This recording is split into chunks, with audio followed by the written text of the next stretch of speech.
Bueno, los amigos, pues ya estamos ahora sí, hasta que se me hizo, la tecnología nos lo permite, estamos en transmisión en vivo, estamos teniendo estas mesas de análisis.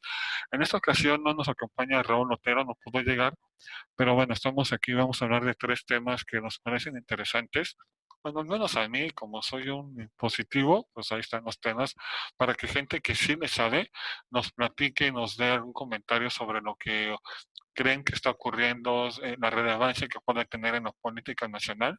Y bueno, nada más de rápido, saludamos en ese estreno de Mosca Blanca, que ya les platicaré más a detalle de qué trata. Mosca Blanca, un proyecto que es de política. Bueno, para nos acompaña Héctor Fuentes, que es analista, consultor político, y también Vianey Fragoso, que también analista y consultora política, que vaya que le saben estos temas. Y si les parece bien, queridos amigos, vamos a empezar con el tema que al menos la semana pasada empezó a hacer mucho ruido y luego así como que con bombo y platillo y va a parecer todo un suceso y al final, híjole, ¿qué creen que siempre no? Me refiero al señor Emilio Lozoya. Emilio Lozoya, que es un cuate que andaba en España, que se lo traen porque parece que ya supe que Enrique Peña Nieto está cantando una canción, mi de Garay también, ¿no? O sea, si te vienen a contar cositas malas de mí, manda a todos a volar y diles que yo no fui. Pero bueno, quién sabe, es una cortina de humo, de petróleo, sí está viendo un cambio, sí va a haber, no, se va a quedar de lado la impunidad, va a haber consecuencias, es una estrategia, ya estoy confundido, pero te pregunto a ti, Héctor, ¿qué me dices? El caso Emilio Lozoya, ¿qué representa? ¿Qué va a pasar con esto? Pues al día de hoy nada, o sea, todavía no hay nada, nada más es un cuate que agarraron, todavía le están haciendo un caso, es presunto culpable y ya, o sea, está toda la atención en ese tema y tal vez digo, pues vaya a ser que no hay nada a la mera hora, o sea, a lo mejor sí, y entonces este viene a ser el gran Watergate de este sexenio, vale. Pero igual y no, o sea, igual y es choro, es circo, pues, estamos en eso. Porque yo tengo la impresión de que, este, al final, el gobierno de la 4T sí necesita de repente mover la atención y esos son los elementos que utiliza para marcar la agenda. Recordemos que yo les había comentado, hace 2 semanas habíamos comentado aquí, yo había comentado que el presidente desde marzo no ha podido imponer la agenda. Le ha costado mucho trabajo, o sea, desde febrero, que empezó con el tema de la violencia contra las mujeres y las feministas. Desde ahí para acá no había podido marcar la agenda. Pues son de esas cosas, son de esos detalles que necesitas para marcar la agenda en un país donde la política te lleva a que tú la tienes que marcar para que los demás sigan en tu rollo, ¿no? Porque él es el que la marca, pues.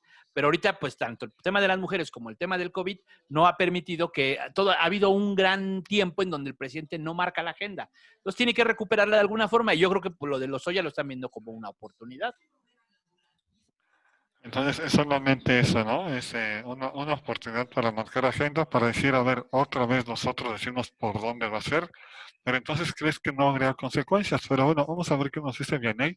Vianey, dame luz, dame esperanza. Yo quiero creer que este gobierno sí va a luchar contra la corrupción.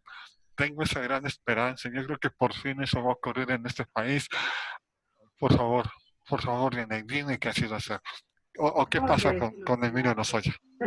temo desilusionarte y romper tu esperanza, porque pues esta situación que estamos viendo y siendo testigos con el caso casi ya telenovelesco de Lozoya, es, viene muy aplicable con lo que se conoce como la teoría del chivo expiatorio, que básicamente lo que refiere es que cuando dos, eh, dos grupos, dos personas se están enfrentando, para que haya paz entre ellos, ponen a un tercero que viene a ser el chivo expiatorio, es como el culpable al que pues ambas partes pueden descargar sus, sus diferencias, ¿no?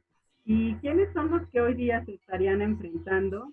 Pues la sociedad mexicana que se ha visto desamparada en medio de esta crisis sanitaria y López Obrador, que como bien decía Héctor, pues no ha logrado marcar la agenda, se rompió un poquito ese embelezamiento que existía y entonces cómo busca generar esa reconciliación, pues precisamente resucitando un tema que hay que recordarlo, los antecedentes del caso Odebrecht, que son los que dieron origen a que se liberara esta ficha roja en contra de Lozoya y su posterior aprehensión en España, pues fue un caso escandaloso en todo lo que fue América Latina. Hubo gobiernos que cayeron por ese tema.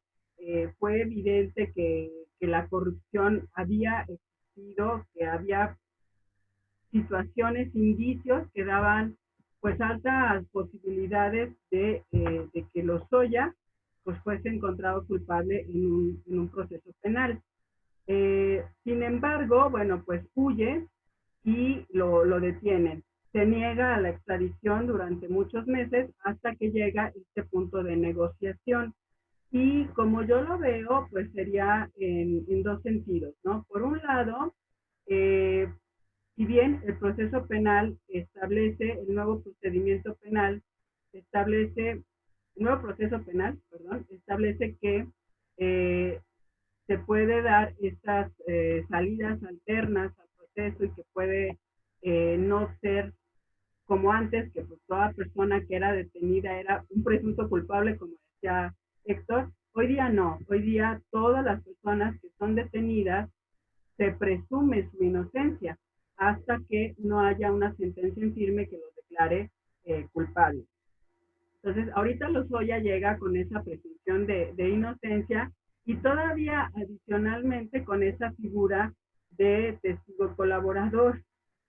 Casualmente llega a un hospital, no pisa la cárcel en ningún momento y tampoco creo que la vaya a pisar después, de grado tal que pues, inclusive ya su abogado renunció, ¿no? ¿Qué es lo que yo veo en este caso? Pues un tiro de tres bandas, ¿no? Por un lado, pues recuperar o reposicionar esa imagen con la que llegó Morena al poder, como que el enemigo público a vencer era la corrupción, y entonces íbamos a acabar con la corrupción. Y Lozoya, pues sí representa un caso emblemático de corrupción desde la campaña de Peña Nieto hasta, pues obviamente, su paso por el sector energético, ¿no?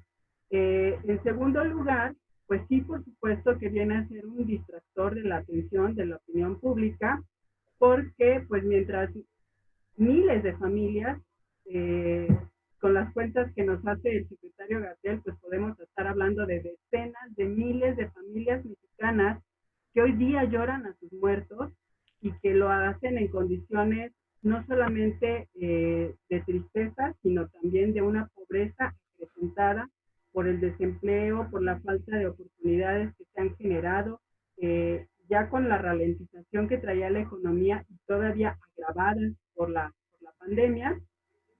Y el otro punto que a él le interesa más, que es acabar con la oposición, ¿no? Porque casualmente la negociación que hace Lozoya con el gobierno de la 4T es nombres de servidores públicos de la administración pasada a los que él está supuestamente acusando de haber sido pues parte de actos de corrupción.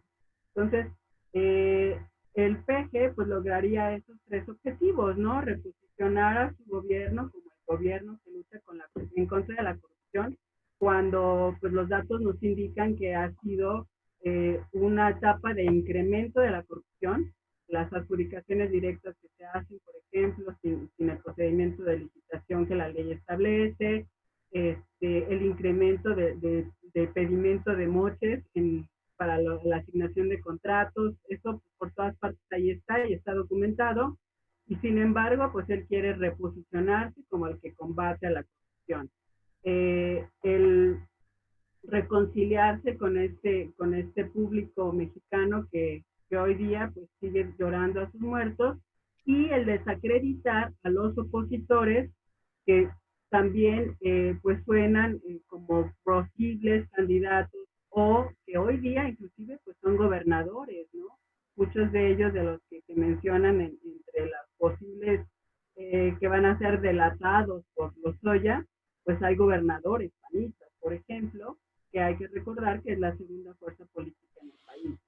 Y pues de pasadita, pues le da un empujón a los priistas, que son la tercera fuerza, ¿no? Entonces, pues yo lo vería como eso, como una estrategia más bien electorera, no es un acto de justicia lo que se va a realizar ahí y ni siquiera esperaría que a Lozoya lo sentencien. Es que además, digo, ya siendo un poco metiche, los que saben son ustedes, pero opinando respecto, si es una onda electoral, habrá quien diría, pero es que falta mucho, ¿no? Bueno, falta todavía un año para las elecciones, pero también creo que es algo que se va a administrar.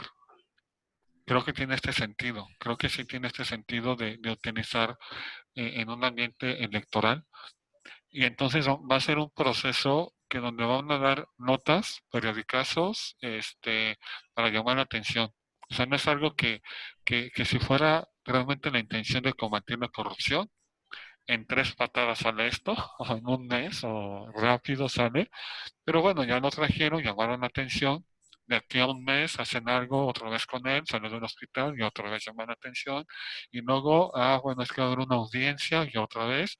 Y así se va a ir alargando para que dé esa impresión de que es un proceso en el que están luchando contra la corrupción y que cuando estén las elecciones va a ser un tema que va a ser alterno, en el que digan, miren, ese partido, no, Morena, este gobierno, la 4T, sí está contra la corrupción, porque anteriormente, pues no. Y además es un símbolo, ¿no? Lozoya es un símbolo de tantas cosas, y la están utilizando, no estoy diciendo que sea inocente, para nada, no creo, pero sí es alguien que están utilizando como para hacer mucho ruido, pero con ese fin es algo que se va a ir administrando. ¿No, Héctor? ¿O tú qué crees, Héctor? Yo creo que en buena medida estamos también sujetos al tema de la elección. Pues sí, en efecto, yo lo comentamos también aquí, que desde cuando se cumplió, digamos, un año en cuenta regresiva para la elección, pues ya estábamos hablando de que ya todo tiene doble lectura, ¿no? Puede ser la lectura simplemente del suceso y la lectura de la elección. O sea, entonces también hay que ser realistas que en eso de Lozoya pues hay que aplicar la misma metodología. Sigo pensando que es Lozoya y luego hay una orden de arresto contra alguien por el caso de Ayotzinapa, pero es alguien que tampoco conocíamos.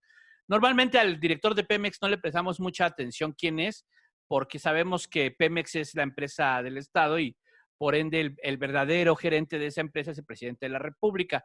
Y sabemos que el director de Pemex en turno pues era más bien un empleado directo del presidente, tal cual, ¿no? Entonces, no, casi no le ponemos tanta atención en su relevancia, ¿no? Pero sí es importante que pongamos atención. Y aún así creo que Emilio Lozoya no era una persona conocida, no era más allá del círculo rojo, no era una persona conocida, no era alguien como Videgaray o como Nuño o como alguno de estos gobernadores, no lo era. Y esa otra persona, ahorita no recuerdo su nombre, de Ayotzinapa, que era su procurador, el subprocurador Tomás especial. Herón, Omar, y Tomás Herón, tampoco, que era el de la policía. y lo mismo, ¿no? O sea, el mismo caso, no habíamos escuchado su nombre hasta que salió ahorita esto. Bueno, sí, probablemente quien esté más cercano a los casos de Ayotzinapa o a los casos de procuración de justicia de este país, lo conociera, pero en general, no era alguien conocido. Entonces, creo que lo que quiero decir con esto es, me parece que es como dar juego, estar dando juego, pero no, pero yo creo, al menos yo he venido diciendo esto, que Morena sí tiene un acuerdo con el PRI, que Morena sí tiene un acuerdo con el PRI desde que estaba el PRI en el gobierno. Desde que decidieron que Peña no se metiera a la campaña, desde ahí tienen un acuerdo. Eso yo lo he venido sosteniendo y vamos a ver, porque ese acuerdo también tiene una vigencia. Vamos a ver, si las cosas están muy mal, Andrés Manuel tendrá que romper ese acuerdo, pero si las cosas no están tan mal, podemos estar seguros que Peña, Videgaray, Nuño, no van y ese grupo no van a ser tocados en esta administración. Yo estoy casi seguro de eso. Pues no saben qué desconsuelo me han provocado los dos. Yo tenía la esperanza de que las cosas realmente cambiaran. déjame, voy a sacar la lágrima, bueno, ahorita me voy a tranquilizar y ahorita ya regreso para estar mejor, porque yo pensé que sí era un cambio de régimen implicaba realmente una lucha contra la corrupción, pero bueno, fallé en mi apreciación, pero les agradezco a ustedes que me hayan abierto los ojos y que ya no siga engañado. Gracias, Yanay, Yo no gracias. dije eso, ¿eh? Yo no dije eso, pero yo hablaba solamente de este caso. Yo no dije eso, pues. Bueno, pero ese es un caso simbólico muy importante, ¿no? ¿No? Bueno, Pero esa, que en este caso no explica eso, ¿no? Que en este caso no hay un cambio de lo que se hacía regularmente, en este caso. pero están en el rollo de. Yo lo que entendí desde el principio, y lo dijo además Andrés Manuel, en campaña lo dijo, y lo dijo después cuando ya había ganado como presidente electo, lo dijo. No van a estar en la actitud de perseguir y de meter a nadie en la cárcel porque si no, no van a poder gobernar. La gente que votó por Andrés Manuel escuchó esto perfectamente. Esto lo dijo Andrés Manuel. Nosotros no vamos a perseguir. Nosotros no vamos a, o sea, no nos engañó. Dijo, nosotros lo que vamos a hacer es acabar con la corrupción desde ahora, ¿no? O sea, a partir de este momento. Claro que hay una buena parte de su base que le pide cabezas, que le pide sangre, ¿no? Él no quisiera, ¿eh? O sea, porque yo sí creo que él dice, es una pérdida de tiempo. O sea, nos vamos a meter en un rollo y se nos va a ir el sexenio en eso, mejor avancemos, ¿no? O sea, yo entiendo que así él lo ve. Y también es como, voy a pisar muchos callos, me voy a buscar broncas políticas, van a salir hasta los míos. O sea, cuando tú haces una cosa así, cuando tú te vas por lo que, eh, como Xi Jinping, pues, cuando tú te vas a cortar cabezas, pues es parejo y le va a tocar a los tuyos. Entonces, no, yo no lo veo en esa actitud, pero sí lo veo en una actitud de, bueno, a partir de ahora, sí cuidemos mucho no caer en corrupción. ¿Va a haber corrupción? Pues sí, es que está en esta cultura desde hace muchísimos años. Es imposible que desaparezca tan rápido. En un sexenio no, y esa es una de las mentiras que él dijo. En un sexenio vamos a acabar con la corrupción. Eso no es cierto, eso no pasa en un sexenio. Ni Xi Jinping pudo en un sexenio. Y aunque también parecería que no hay mucha voluntad, ¿no? Parecería más allá del discurso, porque Puede ser. en ese sexenio también ya hay, no son uno, no son dos, no son tres, ya también se le acumularon, ¿no? Pero hay una autorización. Eso sí, Gracias por la aclaración, Héctor. Gracias, porque ya me está yendo por otro lado, interpretando incorrectamente a ustedes, o al menos a ti, ¿no? Este, pero bueno, Recordar que la impunidad también es una forma de corrupción, ¿no? O sea, y decir que existe una ley y que no se va a aplicar, eso es corrupción. sí, claro, claro. la impunidad y el no estar listo o preparado para un cargo, como es el caso de muchísimas personas que están en la 4T, que no están, que también pasaba en otros sexenios, hay que decirlo. Pero el hecho de que esté pasando en la 4T también es un acto de corrupción, por supuesto que sí. Hay gente que no está preparada. Exactamente. Inclusive candidatos, ¿no? O sea, desde los cargos de elección popular, o sea, si tú no estás preparado, no deberías ni ser candidato porque puedes llegar. Y también pasó. Y bueno, más aún Y no cuando ya... solo candidatos, sino titulares, como fue el caso de Rosario Ibarra, que está frente de la Comisión Sí, Nacional de sí, no. Derechos Humanos, Sí, que no reúnen los requisitos legales, o sea, no solamente lo perfil técnico deseable, sino ni siquiera los requisitos legales, que es lo mismo que quieren hacer ahorita con el INE, ¿no? que es el siguiente punto. De una vez, ya que lo tocaste, pasamos al siguiente. Hay quien dice que quiere haber un secuestro del INE. He escuchado eso en las redes, no lo he visto en las redes sociales, lo he escuchado, hay denuncias. Ayer hubo algo también que parece que va en ese sentido. Pero ya que tocaste el punto, Yanni, ¿cómo está ese rollo? A ver, ¿quieren secuestrar al INE? Por supuesto, lo que está buscando esta administración es acabar con la autonomía de órganos constitucionales, como es el caso del Instituto Nacional Electoral, que pues es una institución de los mexicanos, no es del gobierno, ¿no? Esa parte yo creo que es algo que no somos conscientes.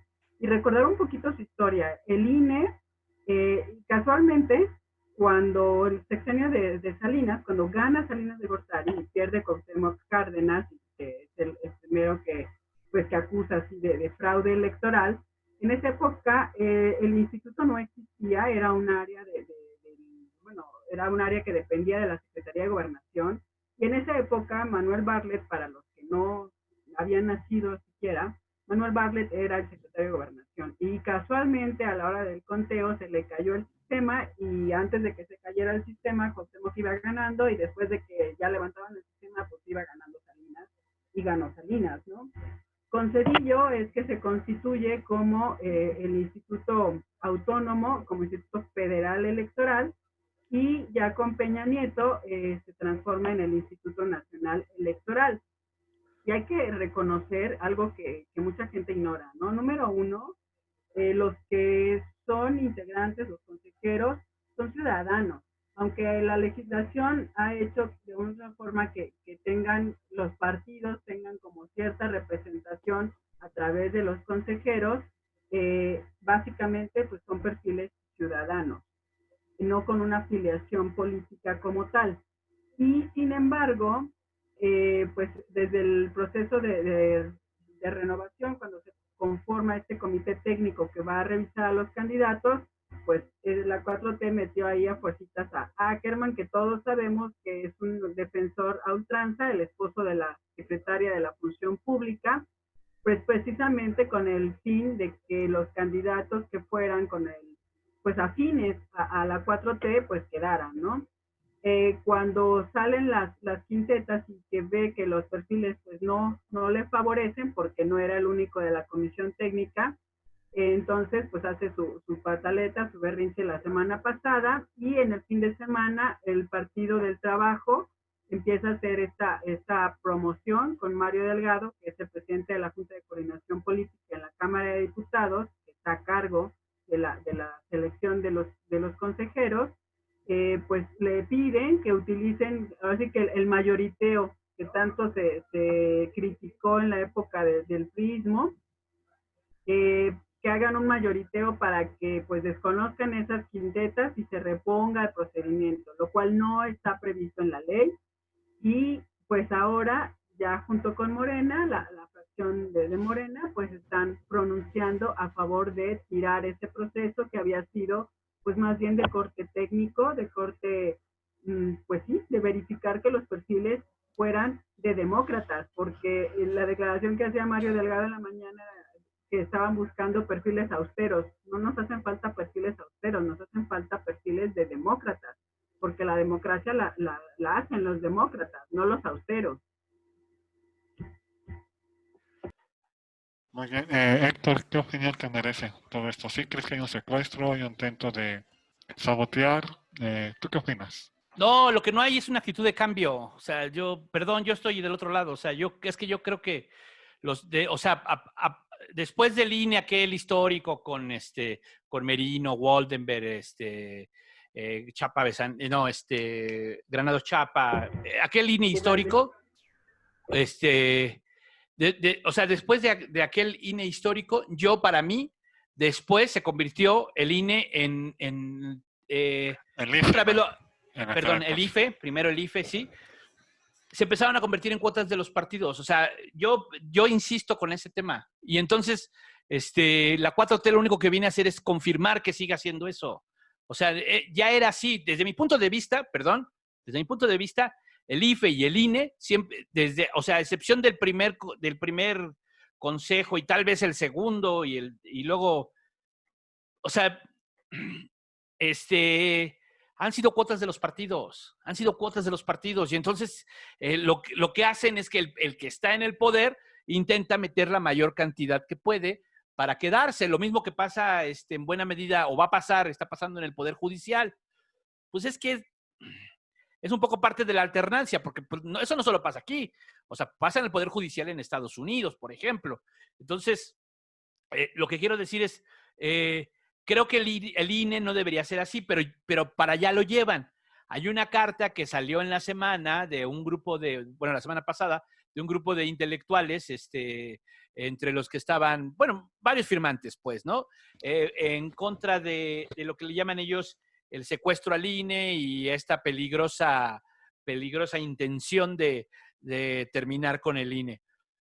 Sí, o sea, tienen parte de razón, pero yo digo que todavía es un poquito temprano. O sea, sí creo que el PG tiene la tentación. Eso sí, creo que el PG tiene la tentación de que si puede, con permiso, ¿no? Porque no le caen muy bien, Es curioso porque porque pues sin esas reglas que hay, si el Instituto Federal Electoral y ahora INE, él no tendría una carrera política. Todas sus elecciones donde él fue, donde él gobernó, donde él ha sido poder, donde él ha estado como representante popular, todas han sido calificadas por el IFE-INE, todas. Entonces es muy triste eso, ¿no? Todas las veces que su partido creció fue gracias a esa legislación que hace valer el IFE-INE. Todas las veces su partido, tanto el PRD como después Morena, todas. Entonces, sí es como un poco también negar eso, pero yo creo desde hace un tiempo que Andrés Manuel, esa izquierda que luchó por las elecciones limpias, junto con el otro sector también del PAN, desde luego que sí, pero, o sea, pero hablando de eso, a él esa izquierda nunca la ha visto bien. A él le hace sentido la izquierda tricolor, pues, esa es la neta, ¿no? Pareciera que cada vez niega más esa izquierda, o sea, pues es el tema de negar al PRD, o sea, el PRD dice, ya no, el financiamiento a los partidos, dice, no, es que se me hace injusto, pues tú fuiste presidente del PRD y jamás regresaste ni un peso de eso, y cuando fuiste presidente de Morena, jamás regresaste un peso de eso. Entonces, sí es un doble discurso, pero es un doble discurso muy del estilo del viejo régimen, de verdad. Ahora, también creo que el partido que está en el poder quiere tener cierta influencia, digámoslo así, ¿no? Quiere meter más gente al IFE, al INE, según el momento. Pero en este caso, podría ser hasta peligroso porque es un partido con mucho poder, con muchas posiciones, con mucha influencia. Y si se sigue la tendencia y no se hace nada ante esa tentación que sí está ahí y que coincidimos creo que los tres, creo, de que al presidente no le agrada tanto, ¿no? O sea, si por él fuera y lo dejan avanzar, pues creo que está bien, ¿no? Que de repente salgan estas voces y digan, oye, tranquilo, oye, sí, cálmate, oye, bájale, ¿no? Porque al diablo con sus instituciones, o sea, el que avisa no es traidor, ¿no? Entonces, bueno, en aquel, no sé, también a lo mejor estoy descontextualizando eso que dijo en aquella ocasión, pero sí me hace mucho sentido también que hay una tentación y que también está bien entonces que aquellos que están en contra sí digan, a ver, mejor baja de hacer galletas, porque bueno, también hay un programa, estaba viendo de un intento de la UNAM, ¿no? También parecería que hubo ahí algo de quitar la autonomía, o se malinterpretó, o parece que, es que hubo un error de redacción, luego dijeron eso, pero ya son muchos errores, ¿no? Bueno, si se equivocaron con Victoriano Huerta y Francisco y Madero, ¿no? También, pues bueno, sí, son errores que sí pasan, sí es cierto, ya me acordé. Pero ¿qué dices, Yanay? ¿No? ¿No fue un No, pues error? hay de errores a errores, ¿no? Porque Andrés Manuel ha demostrado que no le gusta la autonomía de nadie. A él le gusta la sumisión de todos. O sea, que la institución es reconocida, el INE como tal, si gano yo. Pero si pierdo yo, entonces hay fraude, entonces no es confiable, entonces el INE es una institución a la que no voy a darle crédito, ¿no?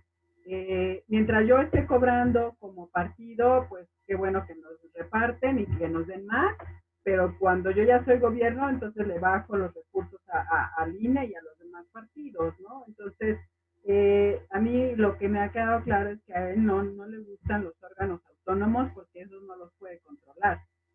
¿Y cuál ha sido la manera de controlarlos hoy día? A través de los recortes presupuestales, sobre pretexto de una supuesta austeridad, que la realidad de las cosas lo único que es acabar o quitarles el oxígeno a las instituciones que él quiere acabar. Por ejemplo, hubo un recorte del 75% al Instituto Nacional de las Mujeres. O sea, ¿qué institución puede ser operativa con la cuarta parte de su presupuesto? Si únicamente requería la cuarta parte de su presupuesto, pues ¿dónde estuvo la Auditoría Superior de la Federación para decirnos que ahí había un presupuesto mal asignado? Y si va a operar con la cuarta parte, y si era suficiente lo anterior, pues ahorita podríamos esperar la cuarta parte de resultados, justo cuando la violencia contra las mujeres se ha incrementado pues de forma tan notoria, ¿no? Entonces, pues sí, lo que yo leería es eso. No le gustan los órganos autónomos porque esos no los puede controlar. Por supuesto que el INE de una u otra forma ha ejercicio de influencia de los partidos, pero la característica principal del INE es que sea ciudadano, porque el INE no solamente cuenta votos, y esa parte yo creo que la pasamos por alto. De entrada, pues toda la infraestructura que se requiere son miles de secciones electorales y no se diga de casillas las que se tienen que montar para un proceso electoral del tamaño que representan 90 millones de votantes. La tecnología que se ha incorporado, por ejemplo, para la seguridad de las credenciales, pues también es una inversión valiosa. Pero la parte más importante es la conciencia, la formación de la conciencia ciudadana, de la participación ciudadana. No olvidemos que el antecedente de nuestro país en este sentido, pues es de no participación. Tenemos 300 años de historia como esclavos antes de ser una república, y 200 años de una otra forma fueron pues de una democracia simulada, podríamos decir, porque aunque en la letra se decía que éramos una república democrática, pues la realidad es que la democracia tiene poco de estarse viviendo. Y como tal, yo creo que podríamos decir que casi el 2018 fue como que la primera vez en donde los votantes se dieron cuenta de que su voto sí cuenta, su voto sí impacta, pero como estaban acostumbrados a que no fuera así, pues no se dieron cuenta del valor que tenía su decisión. Y pues ahora hay muchos arrepentidos. Yo he sabido de mucha gente que se ha arrepentido de haber votado por el presidente y su partido, pero lo hicieron en un voto que no era consciente. Y entonces, repito, la parte más importante que el INE tiene, pues es esa formación en la participación ciudadana y que no estamos viendo. Y por otro lado, el otro discurso que ha utilizado para debilitar al INE es en cuanto a su presupuesto, diciendo que es una institución muy cara, atacando al mismo Mario Delgado a los consejeros que por supuesto que se ampararon frente a ese acto arbitrario que era el de la reducción de sus sueldos. Y aquí me explico. Por un lado, si hacemos una distribución del presupuesto entre el número de ciudadanos, el presupuesto que se le asignó este año al INE y el número de ciudadanos, al año estamos aportando menos de 200 pesos por persona para que el INE opere. Si no tuviéramos al INE, pues volveríamos a la estructura donde las elecciones, el gobierno era juez y parte, que eso es lo que se logró al hacer en su momento al IFE y ahora al INE, que no sea el gobierno juez y parte, ¿no? Porque pues, ellos hacían la elección, ellos contaban y pues al final ellos calificaban, ¿no? Porque tampoco existía el tribunal electoral. Entonces, esos avances yo creo que hay que valorarlos como lo que son grandes logros. Inclusive el INE, pues, fue a organizar elecciones a países como Irak y tuvo reconocimientos de la calidad que la institución ha alcanzado. Y eso no lo conocemos muchos mexicanos y pues mucho menos lo valoramos, ¿no? Y la otra parte, cuando se habla de un INE austero, es muy cierto que los sueldos que se asignaron, tanto ahí como en su momento en el Poder Judicial, pues eran sueldos escandalosos, ¿no? Frente a un salario mínimo de 3,000 y tantos pesos mensuales, pues saber que hay personas que ganan 600,000 pesos, por supuesto que es escandalosísimo, ¿no? Pero de eso a pensar que puedes venir a violentar la ley y decir que es legal hacer retroactiva una norma que va en perjuicio de las personas, pues eso por supuesto que no, porque entonces lo tendrías que aplicar en todos los casos, ¿sí? Y el principio que existe en la Constitución es que la ley es retroactiva si solo si beneficia a las personas. Entonces, pues en resumidas cuentas es eso, ¿no? Lo que necesitamos como país, si queremos verdaderamente seguir siendo una república democrática, pues es instituciones democráticas e instituciones que formen a demócratas. Y eso pues no va a ser si es un solo partido el que nos gobierna y una sola autoridad la que está en todas las instituciones. Y es que ya nos dijo, la verdad es que sí nos dijo que estaría bien, o que nos propone que la Secretaría de Gobernación se encargue, desaparecer a la CONAPRED en algún momento. Nos dijo que que Gobernación se haga cargo de esas funciones y también lo mismo con el INE, que el INE se pueda hacer cargo, ¿no? O sea, es Pero hay una diferencia muy grande, perdón amigo. El CONAPRED no es un órgano autónomo, el INE sí. No, sí, o Y sea, no, esto, la autonomía está pensada en cuanto a los órganos que son técnicos. Y el consejo como tal, pues lo que realiza son funciones gubernamentales, ¿no? Y a lo mejor pudiera, pero no no, veo sí, la y en ese necesidad. sentido está todavía peor, digamos, con el INE, ¿no? Pero bueno, la propuesta ya la dijo el presidente ahorita y al final sería regresivo, ¿no? Entonces, sí parecería que, pues que hay, mira, es como un buscapiés, ¿no? O sea, voy viendo qué tanto voy avanzando, voy diciendo estas cosas por la austeridad, porque, y pues si va avanzando, pues me van dejando y yo voy metiendo manos a donde me deje, ¿no? Por así, con esa expresión tan peculiar, pero bueno, pues vamos a ver, esperemos que, yo creo que a México, a la democracia no le conviene que el INE se diluya, más bien hace falta fortalecerlo, tiene áreas de oportunidad, muchísimas, pero es como las estancias infantiles, bueno, es que no había corrupción y las quitamos, ¿no? Es que algo que no sirve, lo quitamos, es que algo que acá, lo quitamos. Entonces, pues más bien hay que perfeccionarlas, ¿no? Aquello que no está sirviendo bien o al 100%, hay que perfeccionarlas y no erradicarlas. Pero bueno, ya que estamos hablando del presidente, ¿sí supieron lo del bendito coraje? ¿Bendito coraje? ¿Sí supieron o no se enteraron de eso? No, Sí, no. cómo no, cómo no. Ah, no, es que Héctor, ahorita lo mencionaste, de hecho, mencionaste el bendito coraje ¿Pero de qué de todo? hace rato. A ver, Gane, Es que la respuesta del presidente, sí, cuando la carta Ah, que publicaron estas, pues sí, podemos decir intelectuales de México, el presidente respondió con otra carta que encabezó así, bendito coraje. Lo que no supimos es si era coraje de él o coraje el que animaba a los escritores, ¿no?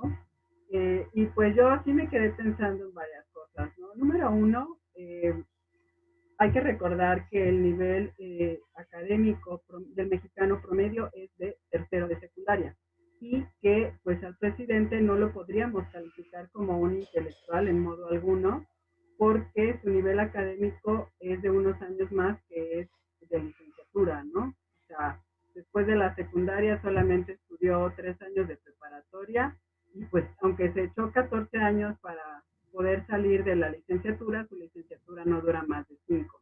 O sea, lo único que él tiene como preparación académica es el doble del promedio de la población. Y sin embargo, las personas que firmaron esa carta, pues muchos de ellos son intelectuales con mucha preparación y pues se me hace un poquito así como pues el burrito del salón que critica el cuadro de honor, ¿no? Del salón. Eh, ¿Y qué autoridad académica podría tener él para criticar a los posicionamientos de ellos? Pues muy poca realmente, ¿no? Sin embargo, obviamente lo que está de por medio no es un tema académico, es un tema político. Y por un lado, pues nuevamente, si me aplauden, pues esos sí son intelectuales de primer nivel, como la esposa, que pues está en duda que realmente tenga un doctorado, porque inclusive pues, su cédula no aparece, ¿no? Pero si me critican, entonces esos son liberales, neoliberales o conservadores, siempre es como su descalificativo. Y nuevamente, pues le vuelvo a hablar a este público de tercero de secundaria que no sabe distinguir eh, quién es un conservador o a quién se le puede dar el calificativo de conservador o a qué conservadores se refiere él, porque pues él se refiere a los conservadores del siglo XIX, ¿no? Cuando existían los liberales, que en su momento era la oposición, supuestamente, bajo los parámetros de esa época, ¿no? Y pues los conservadores de los que él habla son, por ejemplo, de Miramón, que fue uno de los que fueron a Europa por Maximiliano, que dicho sea de paso, pues era más liberal que Benito Juárez, ¿no? Las propuestas el planteamiento político de Maximiliano era más de avanzada que las propuestas de Benito Juárez, a quien tanto idolatra nuestro presidente, ¿no?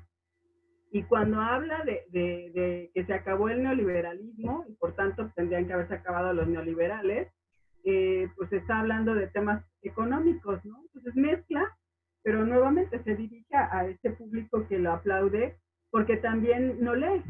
Y habla, por ejemplo, criticando de que las personas que estudiaron en el extranjero, muchas veces las personas que han tenido la oportunidad en el extranjero, pues son personas que estudiaron ya un posgrado, eh, y viene también a estigmatizarlos, ¿no? Y los compara con hijos del mafioso del padrino, ¿no? Cuando pues ni siquiera él ha leído el libro, por lo visto, porque la historia la cambia, pero ese público de tercera y secundaria pues nuevamente le cree, ¿no? Porque tampoco lo han leído. Entonces, el bendito coraje, reitero, no sé si le dio por el posicionamiento que tuvieron en contra de su administración, este grupo de intelectuales, o si él piensa que lo que motivó a estas personas a escribir pues esa publicación fue un coraje de parte de ellos que, según la interpretación del presidente, pues sienten vulnerados sus privilegios o su estilo de vida conforme a la transformación que él está impulsando. Pues digamos que ese es el contexto, Héctor. Yo lo que entendí es que, bueno, ante esa carta de este grupo de personas que se hacen llamar o que algunos lo califican como intelectuales, al presidente no le gustó y entonces responde acusándonos. Inclusive, a mí algo que me desagrada en lo personal es cuando usa la palabra o el adjetivo conservador como a manera de descalificativo, ¿no? O sea, que me parece a mí que el conservador, Inclusive, ¿no? que el conservador, bueno, en el porfirianismo también, digo, no para mucho, pero en lo personal yo me considero a una persona conservador, o sea, yo soy conservador, ¿no? Así me considero a mí mismo. Entonces, cuando alguien dice, cuando el presidente dice los conservadores, como si fuera algo negativo, así como, espérate, pues, porque eso va a ser algo malo, ¿no? Este, pero sí es un enfrentamiento, es un decir que es gente que está acostumbrada a la corrupción y que sigue apoyando la corrupción, que quiere regresar al pasado cuando las cosas se hacen en oscurito.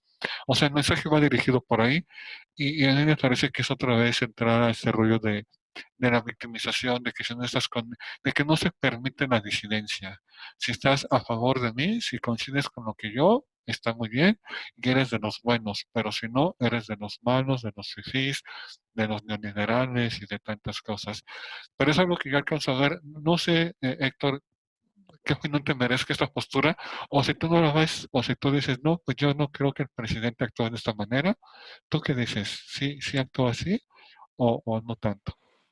Yo creo que es la construcción del discurso de buenos y malos de la historia de México. Él siempre se ha basado en eso, es parte de su forma como él se comunica. La historia de los buenos liberales, Benito Juárez y sus amigos contra Maximiliano y el grupo de esos conservadores, o los que trajeron a Maximiliano, esos conservadores. Para él esos son los conservadores y entonces él intenta decir, y siempre ha habido esta lucha y entonces Porfirio Díaz pues era de los malos, Iturbide era de los malos, Santana era de los malos, o sea, porque aquí así nos explicamos la historia, esa es la historia de México, pues, o sea, son los malos de la historia, ¿no? Aquí no nos contamos la historia como de buenos y malos, no digo o sea, la realidad es que son personas, pero no nos contamos la historia así. Entonces, lo que él hace es montarse en ese discurso. Ahora, él lo que hace, por eso siempre está insistiendo, ¿no? Como ahora les voy a decir que el BOA son estos, pero ¿qué crees? Que varios de los que están aquí en el desplegado no están en el BOA. Entonces tengo que actualizarlo, hay que actualizarlo. Ahora, también voy a decir la otra cosa, ¿eh? Hay varios de esos que firman ahí, por ejemplo, uno de ellos es Jorge G. Castañeda, que se ve que él aborrece el pueblo que quisiera gobernar, porque lo ha dicho, pues, el horroroso pueblo de Putla, ¿no? O que Aguilar camine el discurso demócrata en un video privado, pues sí se ve como que no, o sea, para él la democracia son los que le gustan, no los que no le gustan. Porque ese también es el otro tema. O sea, hay un grupo de personas en este país que, que pasó hace 2 sexenios, pasó el sexenio pasado y está pasando en este sexenio, solo que del otro lado, que no están de acuerdo con el presidente actual y quieren que renuncie porque simplemente no votaron por él. O sea, y es donde demostramos nuestra inmadurez democrática. Bueno, pues varios de esos están ahí, están en ese desplegado. Hay gente muy respetable, hay gente que siempre va a estar en contra del PG, como Roger Bartra, que es de izquierda y de todo, y su hermano está en Morena, por ejemplo, Armando Bartra. Hay otros como, por ejemplo, Basabe, que pues tiene que ubicarse en algún lugar porque pues ya se quedó, pues el PRD ya se murió, pues. Hay otros muy respetables como Soledad Loaesa o Jan Meyer, y hay otros que pues siempre van a estar en contra del gobierno, entre ellos Krause. O sea, Krause no es que esté en contra del PG, no se lo tomen personal. Krause siempre critica a todos los gobiernos, es parte de su estilo, pues. O sea, tampoco es pero sí creo que varios de ellos andan muy PG-fóbicos, ya lo había dicho yo, andan con mucho miedo al PG, de que sienten que esto se convierte en Venezuela y no sé qué más. Y sí, tienen parte de razón, pero aún no ha pasado. O sea, aún no ha pasado. Entonces, creo que le faltó inteligencia al PG para contestarles. Creo que le faltó inteligencia. Creo que a varios de ellos los hubiera podido desnudar en varias cosas que han hecho recientemente. Aguilar Camino, y se acaba de salir en un video tomando una postura anti-PG abiertamente. Ahí se lo desnudas y pum, puntualmente a Castañeda. Acabas de decir, el pueblo es horroroso de Putla. Pues sí, ya sabemos que ustedes detestan el pueblo que quisieran gobernar, les repugnan, o sea, el clasismo les sale, pues. Eso también es cierto. Varios de ellos, entre ellos, o sea, la postura de Castañeda es así. El presidente le faltó inteligencia. Ahí le faltó inteligencia. Si él se hubiera puesto inteligente, no los metes a todos en el mismo costal, sino uno por uno los empiezas a desnudar. Hay varios que, pues, a Woldenberg, ¿qué le vas a decir? ¿Qué le vas a decir a Woldenberg?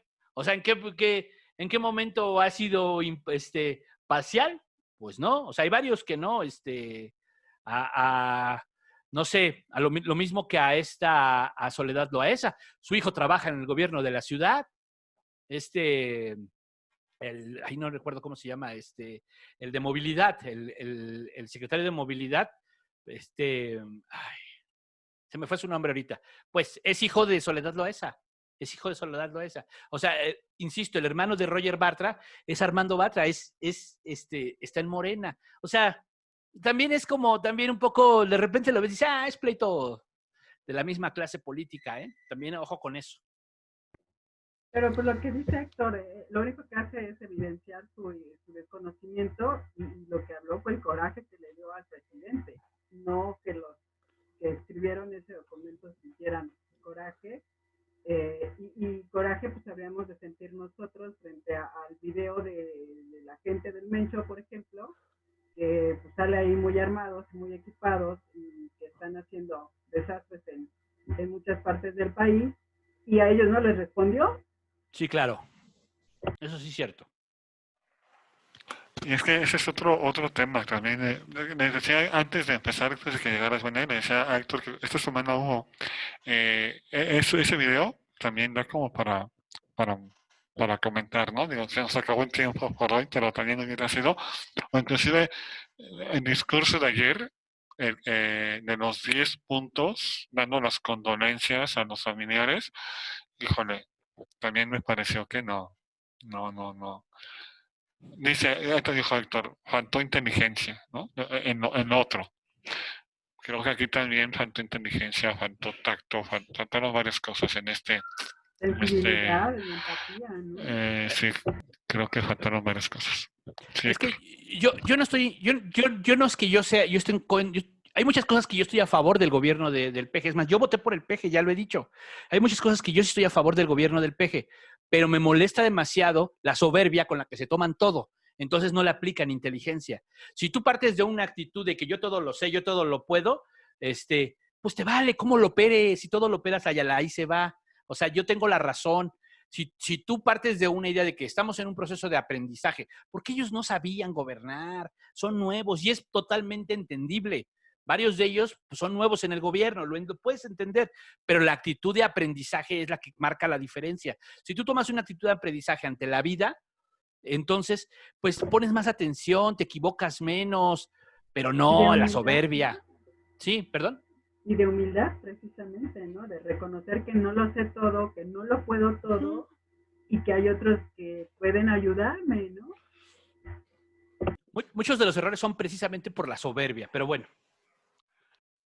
Y además los ahondas, los haces todavía más profundos cuando entras en esa disputa, ¿no? O sea, ya, o sea, si de entrada llegas con soberbia y ya que la riegas dices, bueno, pues ya me quedo callado por lo menos, pero todavía te pones a enfrentarte y a decir y pues a ponerse mala copa, no sé.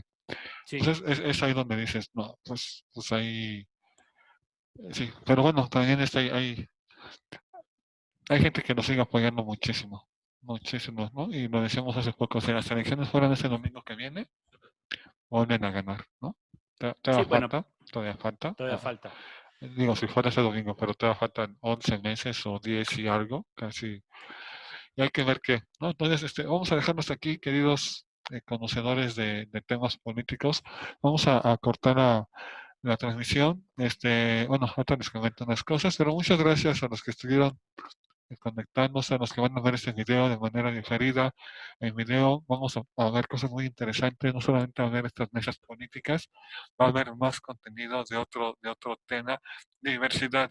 Si hay gente que simpatiza con las ideas de izquierda, de la presidencia, de la 4T, seguramente aquí habrá quien se manifieste en esa línea. Si hay gente que es pejefóbico, como nos dice Héctor, también va a haber gente aquí. Aquí vamos a respetar y a dar espacio a todas las ideas. Si hay alguien que está a favor de la legalización del aborto, por ejemplo, va a haber un espacio para que se manifieste y también el contrario, ¿no? Entonces, vamos a ver, aquí lo interesante es que la gente vaya escuchando diferentes puntos de vista, va a haber espacios de debate, así donde vamos a debatir, aquí son análisis, pero va a haber espacios donde van a ser debates, ¿no? O sea, alguien tiene una idea, alguien tiene otra idea, y vamos a debatir, ¿no? También va a haber esos espacios, vamos a enriquecer, no solamente va a ser mesas políticas de análisis, va a haber columnas en video, por así decirlo, donde alguien puede dar un análisis. Vamos a tener mucho contenido. Mosca Blanca es el canal. Ojalá que nos se vayan sumando.